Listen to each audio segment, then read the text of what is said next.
संगीत के टीचर हैं, वो तो अपने क्लास नहीं, पूरी स्कूल के बच्चों का तनाव खत्म कर सकते हैं। अगर टीचर और स्टूडेंट का नाता परीक्षा के कालखंड का है, तो सबसे पहले वो नाता करेक्ट करना चाहिए। जिस दिन आप सिलेबस से आगे निकल करके उससे नाता जोड़ोगे, तो वो अपनी छोटी मोटी दिक्कतों के समय भी जरूर आपसे अपने मन की बात करेगा।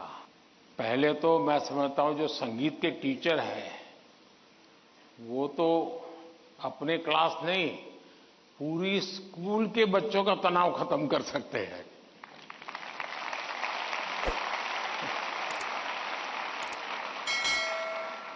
संगीत में वो सामर्थ्य है। हां, अगर हम कान बंद कर करके संगीत में बैठे हैं, कभी कभी ऐसा होता है कि हम होते हैं, संगीत बज तो रहा है, लेकिन हम कहीं और होते हैं, और इसलिए हम उसका आनंद अनुभव नहीं कर पाते हैं। मैं समझता हूं कि किसी भी टीचर के मन में जब ये विचार आता है कि मैं स्टूडेंट के इस तनाव को कैसे दूर करूं, मैं हो सकता है मैं गलत हूं, लेकिन शायद मुझे लगता है कि टीचर के मन में परीक्षा का कालखंड है। अगर टीचर और स्टूडेंट का नाता परीक्षा के कालखंड का है, तो सबसे पहले वो नाता करेक्ट करना चाहिए। आपका स्टूडेंट्स के साथ नाता जैसे ही आप पहले दिन, वर्ष के प्रारंभ में पहले ही दिन क्लासरूम में एंटर करते हैं, उसी दिन से एग्जाम आने तक आपका नाता निरंतर बढ़ते रहना चाहिए। तो शायद परीक्षा के दिनों में तनाव की नौबत ही नहीं आएगी।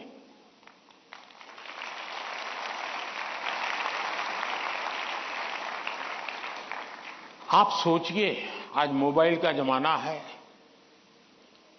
स्टूडेंट के पास भी आपका मोबाइल होगा ही होगा। क्या कभी किसी स्टूडेंट ने आपको फोन किया है, कॉल पर कांटेक्ट किया है कि मुझे ये तकलीफ हो रही है, मैं चिंता में हूं? कभी नहीं किया होगा। क्यों? क्योंकि उसे लगता ही नहीं है कि मेरी जिंदगी में आपका कोई विशेष स्थान है। उसको लगता है कि आपका मेरा नाता सब्जेक्ट है, मैथ्स है, केमिस्ट्री है, लैंग्वेज है।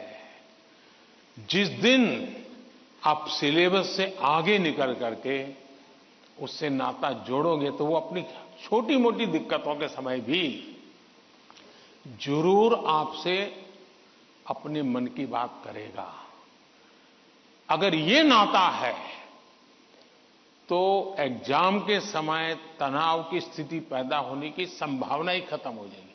आपने कई डॉक्टर्स देखे होंगे, उन डॉक्टर में डिग्री तो सबके पास होती है, लेकिन कुछ डॉक्टर्स जो जनरल प्रैक्टिशनर्स होते हैं, वो ज्यादा सफल इसलिए होते हैं कि पेशेंट आकर के जाने के बाद एक आध दिन के बाद फिर उसको फोन करते हैं कि भाई आपने वो दवाई ठीक से ले ली थी, कैसा है आपका?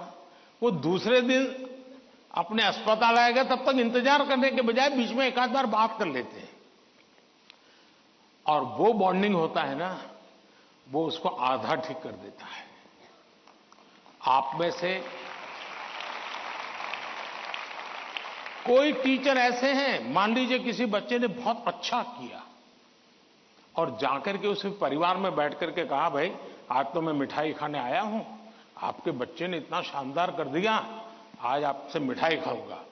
आपको कल्पना आती है कि उस मां बाप को, जब आप, बच्चे ने तो बताया ही होगा घर में जाकर के कि आज मैं ये करके आया हूं। लेकिन एक टीचर खुद जाकर के अगर बताता है तो उस परिवार में टीचर का आना, टीचर का बताना उस बच्चे को भी ताकत देगा और परिवार भी कभी कभी और कुछ सोचता होगा। जब टीचर ने आके कहा तो परिवार भी सोचा यार मेरे बच्चे में ये तो शक्ति हमें मालूम नहीं थी, लेकिन टीचर ने जो वर्णन किया वाकई हमें थोड़ा ध्यान देने की जरूरत है। तो आप देखेंगे कि एकदम से माहौल बदल जाएगा। और इसलिए पहली बात यह है, परीक्षा के समय तनाव दूर करने के लिए क्या करना, उसके लिए तो मैंने बहुत कुछ कह चुका हूं, मैं उसको रिपीट नहीं करता हूं।